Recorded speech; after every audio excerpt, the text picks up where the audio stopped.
Hi there, Lynda Artisani from Community Live, and I am solo today. My partner Matthew is moving into a new office, so he's real busy, so I'm picking up the slack. So I have a question here from Spentron, and it's regarding internal and external payments.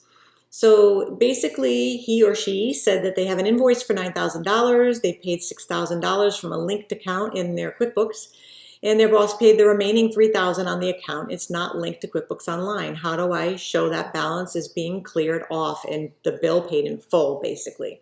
So when they said invoice, they actually meant a bill, which invoicing and bills are two different ways. Of QuickBooks language, you would call it a bill, but I understand what they meant.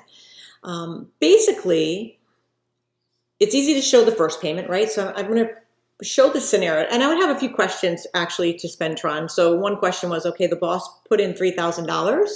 Was it from another company that he moved money over from, or was it because they had money, they didn't have enough money in their operating capital, so they actually loaned their business money? So I'm going to do this example based upon the second scenario, that the boss needed to loan money to the business to pay the bill in full. So we'll come over to QuickBooks here, my company file. We'll go into the vendors, and I actually created a bill called for $9,000. So hopefully this will make it nice and clear. Here's the bill for $9,000, and here's the payment of $6,000 that came out of the operating account. So I want to show the rest of this balance being paid. Well, my first step as a bookkeeper would be to, if I was new to the company, would be to go to the gear and find out what kind of company it is. What kind of entity is it? Is it a sole proprietor? Is it a LLC? In this case, it's an S Corp. So an S Corp would have, if the boss loaned the business money, it would be considered a loan from the officer. So my next step would be to go to the chart of accounts and look for the loan to officer account. And you can just come right in here and say loan to officer, and there's loans payable officer. So it's here, perfect. So now I need to show the loan from the officer, the $3,000, and then I need to show the $3,000 payment going out and paying the bill. None of that happened at the bank level at all, so I can't really put it in my operating account. But what I can do is make a clearing bank account. So I've actually already created the bank account called clearing. Here's my clearing bank account. So what I'm going to do is I'm going to come over and put the $3,000 in from the boss into the clearing bank account. So I'm going to come down here and it's received by boss. So I'm in the clearing bank account. I'm going to come over here and just put the loan from the officer. And then some really good notes, because years down the road when the loan may get paid back and the CPA may say, you know, what did you loan the $3,000 for? You want to put that in here. So loan to business to pay balance on bill, and you could put, you know, the bill number in here from a wireless, and then put the amount in that they loan the business. So $3,000, save and close. So now the money's there in the bank, in the fake bank account.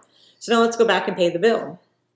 So I'll come back over to my vendors, come back to a wireless, and I'm going to pay my bill, make the payment, pay it off in full.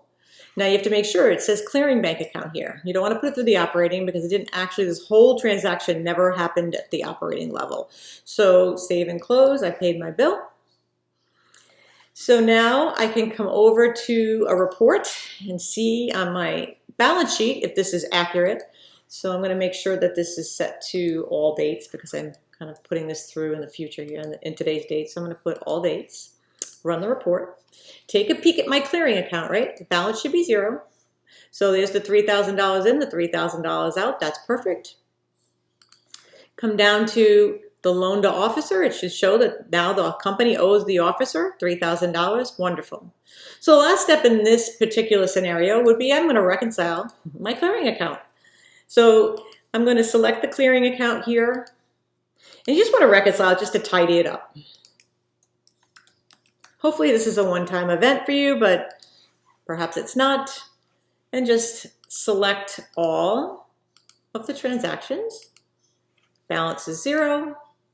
Finish now. That ties it all down. It's closed. The clearing account is zero, which is what you want to see after you've done a transaction like that. And you're good to go. So hopefully that was helpful. to Spentron if that was the scenario I kind of guessed there, but if it's the correct scenario, I hope that helped. If not, write back and give us some more feedback, and I'll try to give you some more guidance. And thank you for being a part of the community, and I hope to see you back soon. Bye now.